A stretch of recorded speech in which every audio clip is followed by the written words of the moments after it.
कुल्हान जंगल में भाकपा माओवादी नक्सलियों के साथ मुठभेड़ के बाद सर्च ऑपरेशन में भारी मात्रा में हथियार और गोला बारूद बरामद किया गया है। बरामद सामानों में इसलार राइफल और कार्बाइन के साथ भारी मात्रा में गोला बारूद, विस्फोटक और दूसरे सामान जब्त किए गए हैं। बुधवार को हुई इस मुठभेड़ में नक्सली इसराइल पुर्ती मारा गया था, जिसके बाद पूरे इलाके में सर्च ऑपरेशन चलाया गया था। घटना स्थल से एक इसलार राइफल, एक कार्बाइन हथियार, मैगजीन और जिंदा कारतूस, सैकड़ों राउंड गोलियां, खाली कारतूस बरामद हुआ है। इसके अलावा एक AK-47 का खाली केस भी मिला है। सबसे अहम बरामदगी विस्फोटक सामग्री की है। सुरक्षा बलों ने 4 पैकेट में 5 kilo gelatin, detonator, cortex wire और अन्य विस्फोटक उपकरण बरामद किए हैं। आशंका जताई जा रही है कि नक्सली किसी बड़ी वारदात को अंजाम देने की तैयारी में थे। वहीं दूसरे बरामद सामान से नक्सलियों के लंबे समय तक जंगल में ठहरने की तैयारी के भी संकेत मिले हैं।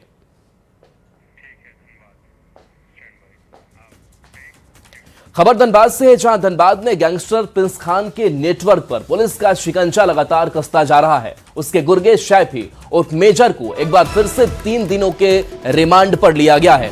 पूछताछ में कई अहम खुलासे हो रहे हैं, जिसके बाद पुलिस ने कार्रवाई तेज कर दी है। अब तक इस मामले में 4 लोगों को गिरफ्तार कर जेल भेजा जा चुका है, जिनमें जमीन कारोबारी भी शामिल है। पुलिस ने गिरफ्तार लोगों के पास से कई हथियार भी बरामद किए हैं। वो अभी फिलहाल 3 दिन की पुलिस रिमांड पर अभी धनबाद पुलिस के साथ है। धनबाद पुलिस की एक विशेष टीम पूछताछ कर रही है और अभी पूछताछ चल ही रही है, कंप्लीट अभी खत्म हुआ नहीं है, तो इसीलिए अभी हम आधिकारिक रूप से कुछ बता नहीं पाएंगे जब तक एक बार पूरा का पूरा उसका कन्फेशनल स्टेटमेंट बन नहीं जाए। हम लोग शुरू से लेकर के अभी तक जितने भी क्राइम हुए हैं, जो भी लोग उसके संपर्क में रहते हैं, जो भी लोग सपोर्ट करते हैं, जो लोग उस गिरोह का अपने निजी स्वार्थ के लिए फायदा उठाते हैं और उसका इस्तेमाल करते हैं, एक एक बिंदु पर डे 1 से जब से वो इस दुनिया में क्राइम में आया है तब से लेके अभी तक कौन कौन उसके साथी हैं, कौन कौन किस घटना में शामिल हुए हैं। धनबाद पुलिस में उस ऑर्गेनाइज्ड गैंग के द्वारा जितनी भी घटना की गई है, एक एक घटना के बारे में उससे पूछताछ किया जा रहा है। गुमला में बुधवार को जमीन विवाद को निपटाने गई राजस्व विभाग की टीम पर ग्रामीणों ने जानलेवा हमला कर दिया। घटना के विरोध में जोनल ऑफिस में झारखंड के कर्मचारी महासंघ और राजस्व उप निरीक्षक संघ की एक आपात बैठक हुई।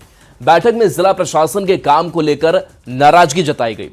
कर्मचारी महासंघ ने चेतावनी दी है कि 24 घंटे में आरोपियों की गिरफ्तारी नहीं हुई तो जिले भर के राजस्व कर्मी अनिश्चितकाल के लिए हड़ताल करेंगे। के द्वारा उन लोगों को दौरा दौरा करके पीटा गया है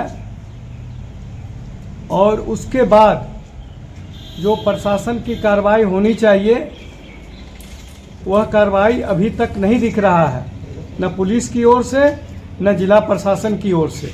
हमारे एक कर्मचारी साथी जो हैं सुजीत सिन्हा जी, वो फील्ड गए हुए थे, ज़मीन नापी को लेकर के हमारे 3-4 स्टाफ गए हुए थे और जाने के बाद वहाँ देखा गया अक्सर कि भाई महिला ने एक चप्पल उठा कर निकाल करके दौड़ा दौड़ा के मारने लगी।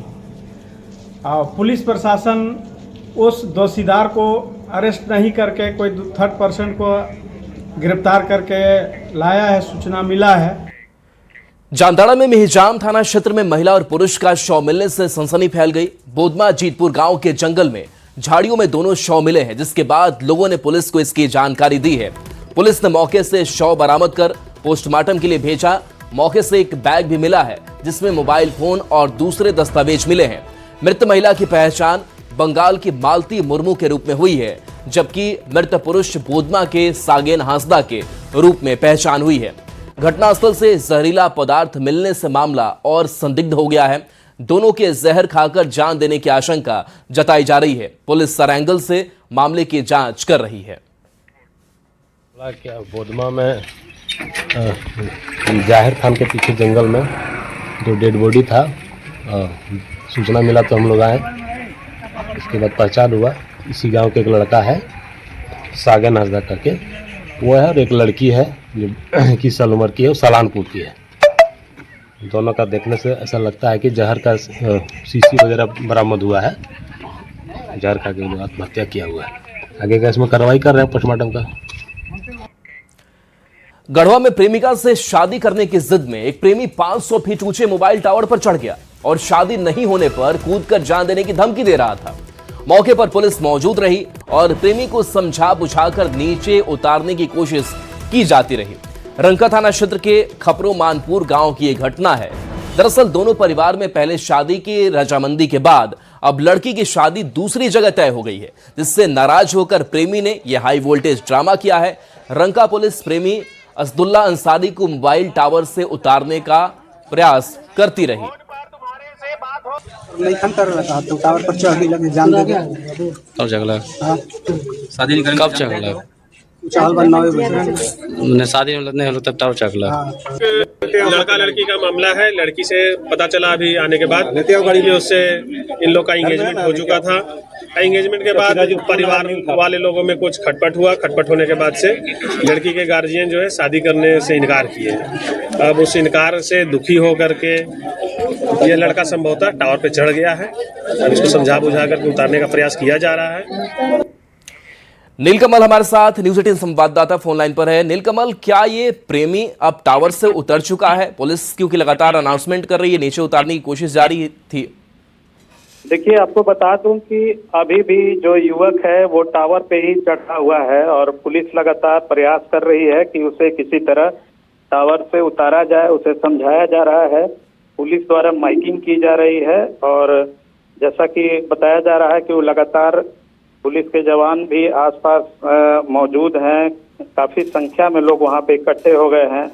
सभी ग्रामीण भी उसे समझा बुझा रहे हैं कि वो टावर से नीचे उतरे और उसके बाद जो भी बातें होगी सबके बीच में होगी और ये समझाया जा रहा है। लेकिन अभी फिलहाल जो है, अभी तक जो युवक है वो टावर पे ही मौजूद है। हालांकि उसके परिजन को बुलाया गया है, परिजन भी उसे समझाने में लगे हुए हैं। उम्मीद की जा रही है कि अब उसे पुलिस टावर से उतारने में सफलता मिलेगी। जी शुक्रिया नीलकमल इस अपडेट के लिए आपका।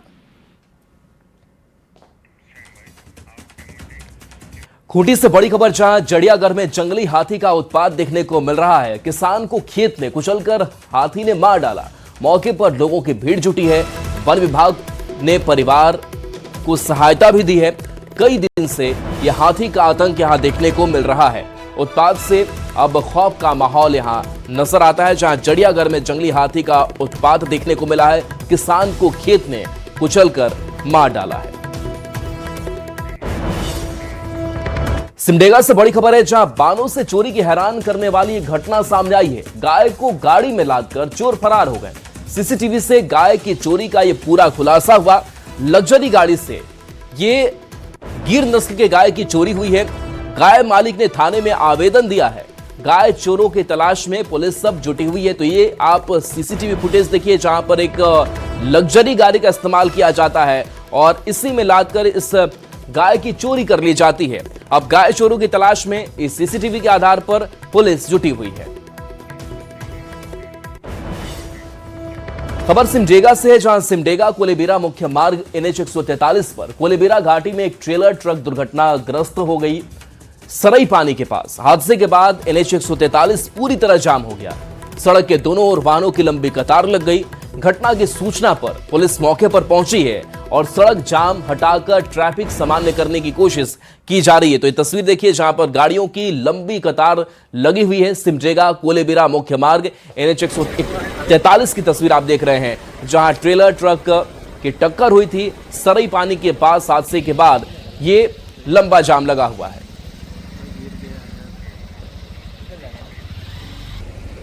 बोकारो में चास थाना क्षेत्र से नाबालिग को बहला फुसलाकर भगाने के मामले में पुलिस ने बड़ी कार्रवाई की है।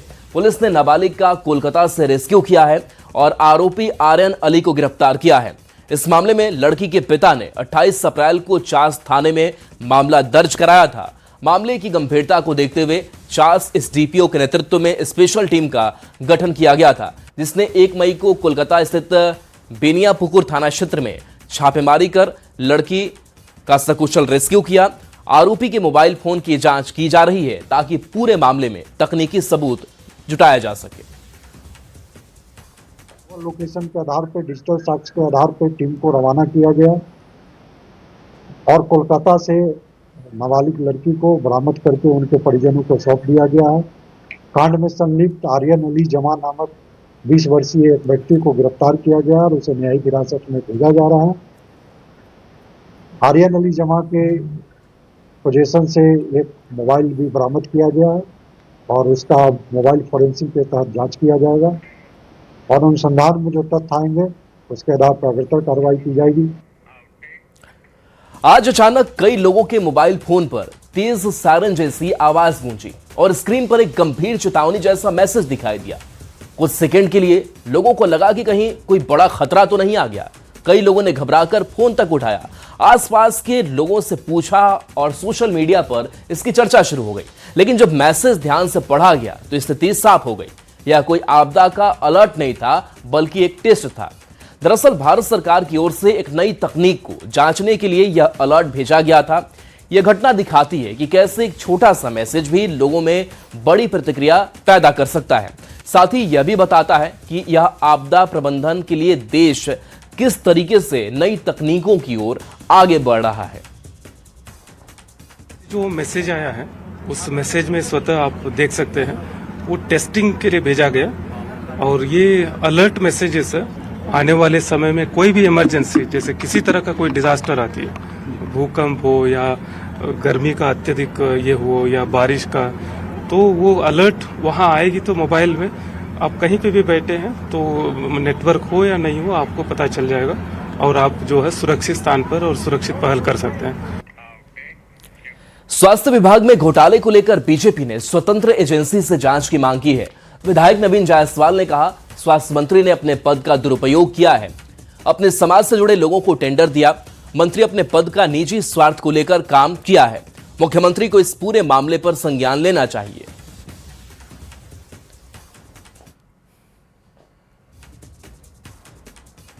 खजाना का लूट ट्रेजरी में पहले हुआ, अब विभाग के अंदर 1 रुपया का चीज को 3 रुपया 5 रुपया में कैसे प्रभाव और दबाव देकर इसको खरीदा जाए, तो ये हम लोगों का4 जनता पार्टी का मांग है कि इस पर निष्पक्ष स्वतंत्र एजेंसी से जांच हो ताकि दूध का दूध और पानी का पानी सामने आए। राज्य कैबिनेट ने जेटेट 2026 की नियमावली को मंजूरी दे दी है। जेटेट की नियमावली को लेकर विवाद खड़ा हुआ था। भोजपुरी, मगही और अंगिका भाषाओं को बाहर रखने से नियमावली पर विवाद खड़ा हुआ था। बता दें कि प्रदेश में आखिरी बार जेटेट की परीक्षा साल 2016 में आयोजित हुई थी। जेटेट के लाखों युवा इंतजार कर रहे थे।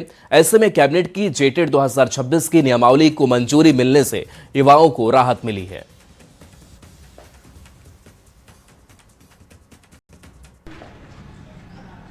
अट्ठाईस 4/2026 को कैबिनेट की बैठक हुआ, जिस कैबिनेट की बैठक में यह सभी लोगों को आशा था कि मगही, अंगिका और भोजपुरी भाषा को जेटेट में शामिल किया जाएगा। जो शामिल नहीं हो सका। का बेटा होने के नाते मैं अपनी मातृभूमि जो पलामू हमारी मिट्टी है, उस मिट्टी में हम जन्म लिए, उस मिट्टी की हमारी एक खुशबू है। आज अगर हमारी मिट्टी से हमारी भाषा को छीनी जा रही है तो निश्चित रूप से यह राज्य के मुख्यमंत्री निश्चित रूप से यह लड़ाने का काम करे। बोकारो हवाई अड्डे से जल्द उड़ान सेवा शुरू करने की मांग को लेकर बोकारो में 1 दिवसीय धरना दिया गया। हवाई अड्डा बचाओ संघर्ष समिति के बैनर तले धरना का आयोजन किया गया। साथ ही साथ आम नागरिकों ने ये पहल की। कार्यक्रम की अगुवाई कांग्रेस प्रदेश अल्पसंख्यक विभाग के अध्यक्ष मंजूर अंसारी ने की। धरने में 4 चैंबर ऑफ कॉमर्स के पदाधिकारी सहित बड़ी संख्या में स्थानीय लोग शामिल हुए। लोगों ने जनप्रतिनिधियों और अधिकारियों से मिलकर जल्द उड़ान सेवा शुरू करने की मांग की है।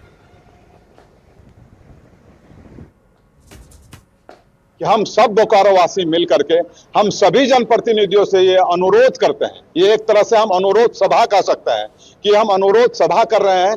हम सभी जिम्मेदार अधिकारियों से, हम सभी जिम्मेदार जनप्रतिनिधियों से हम बोकारो वासी मिलकर अनुरोध करते हैं कि जो भी छोटी मोटी बाधाएं हैं उसको दूर कर जल्द से जल्द हवाई यात्रा यहाँ से शुरू की जाए। बोकारो के लिए अत्यंत आवश्यक है क्योंकि इससे बोकारो का संपर्क अन्य राज्यों से बहुत बेहतर हो पाएगा और हम अपनी व्यवसायिक गतिविधियां बेहतर ढंग से कर पाएंगे।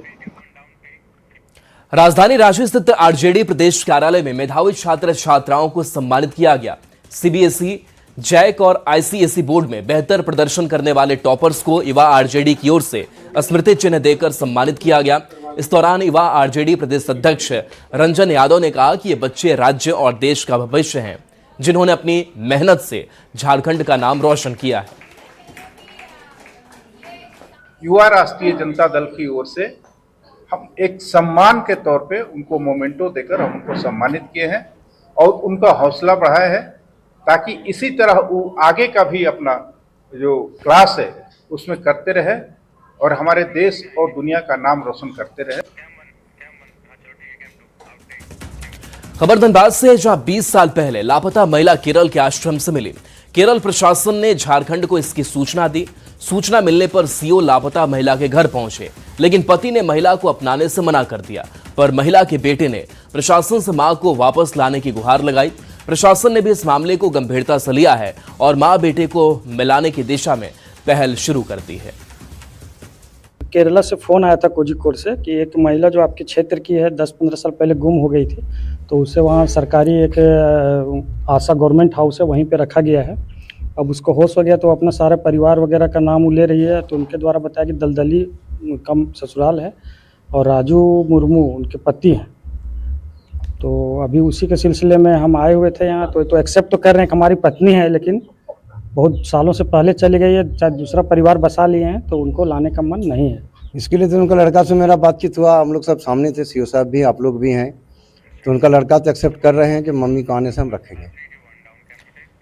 बात देवघर के सबसे खूबसूरत बस स्टैंड आईएसबीटी की करते हैं, जो अभी तक सुचारू रूप से नहीं चल पाया है। 20 एकड़ में फैला हुआ यह बस टर्मिनल अपनी बदहाली पर रो रहा है। करोड़ों की लागत से बना यह बस टर्मिनल अब सिर्फ सजावट का सामान बनकर रह गया है। हाईटेक सुविधाओं से लैस बस टर्मिनल को बनवाया गया था, लेकिन फिलहाल बस का आवागमन के लिए ही इसका इस्तेमाल किया जा रहा है। नगरी देवघर में यात्रियों की हर दिन संख्या बढ़ रही है, जिसको लेकर देवघर के मुख्य बाजार से बस स्टैंड को हटाकर देवघर के बागमारा में शिफ्ट किया गया था। इस वक्त की आप तस्वीरें देख सकते हैं। हम झारखंड के सबसे खूबसूरत और सबसे बड़े अंतर्राज्यीय बस अड्डा देवघर बागमारा में मौजूद है और हम आपको ये दिखाने की कोशिश कर रहे हैं कि किस तरह से यहाँ पर जो है सुविधाएं जो दी गई थी वो अब तक बहाल नहीं की गई है। लगभग 20 एकड़ में फैला यह बस स्टैंड, इसमें 15 बस प्लेटफॉर्म हैं। बावजूद इसके बसों का देखिए कि कहीं पर भी लगा दिया जा रहा है और जो प्लेटफॉर्म है वो खाली रह जा रहा है। इसके अलावा हम आपको बताना चाहेंगे कि यहाँ पे 15 बस प्लेटफॉर्म के अलावे जो है टिकट काउंटर है, जो अब तक शुरू नहीं हो पाया है। 50 से भी अधिक दुकानें हैं यहाँ पर, जो अब तक खुली नहीं है, जो अब तक शायद आवंटित नहीं की गई है। हाईटेक बोर्ड दिया गया था, जो कि आप सामने देख सकते हैं कि किसी तरह का कोई बोर्ड में कोई भी डिस्प्ले नहीं है। इसके अलावे बेहद ही खूबसूरत तरीके से इसे बनाया गया था। 2 बड़े फूड कोर्ट भी इसमें बनाए गए हैं, लेकिन उसको भी अब तक चालू नहीं किया गया है।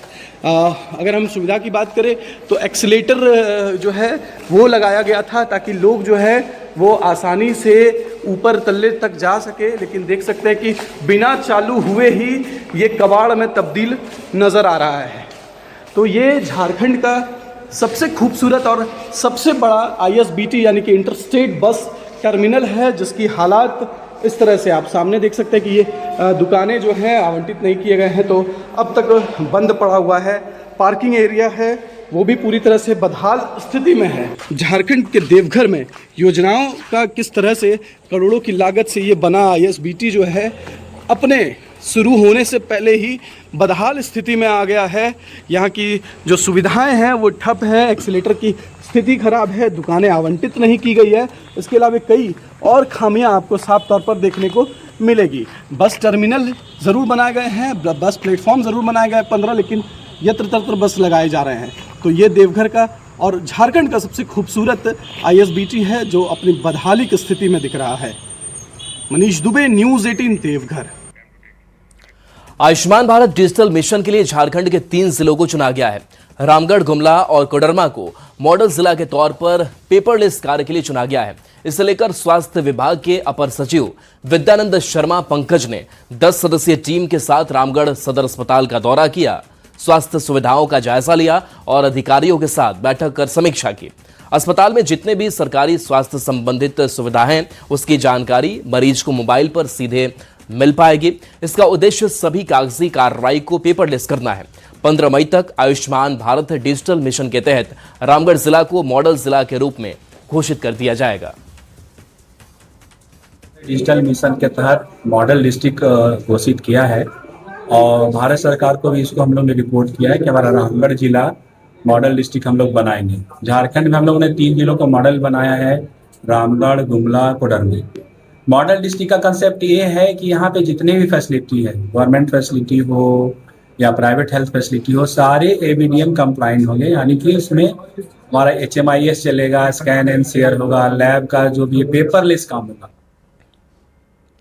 रामगढ़ जिले के अग्निशमन केंद्र में कर्मियों और संसाधनों की कमी है। अग्निशमन केंद्र में 24 की जगह केवल 8 कर्मी ही हैं। अग्निशमन केंद्र में 3 बड़े फायर टेंडर हैं, जबकि मिनी वाटर टेंडर की कमी है। शहर की संकरी गलियों और भीड़ भाड़ वाले इलाकों में आग लगने पर बड़े फायर टेंडर का पहुंचना मुश्किल हो जाता है। इस वक्त मैं मौजूद हूं रामगढ़ के अग्निशमन केंद्र में। आप हमारे पीछे देख सकते हैं, ये यहाँ पर 3 वाटर टेंडर हैं, जिसमें एक वाटर बाउजर भी है।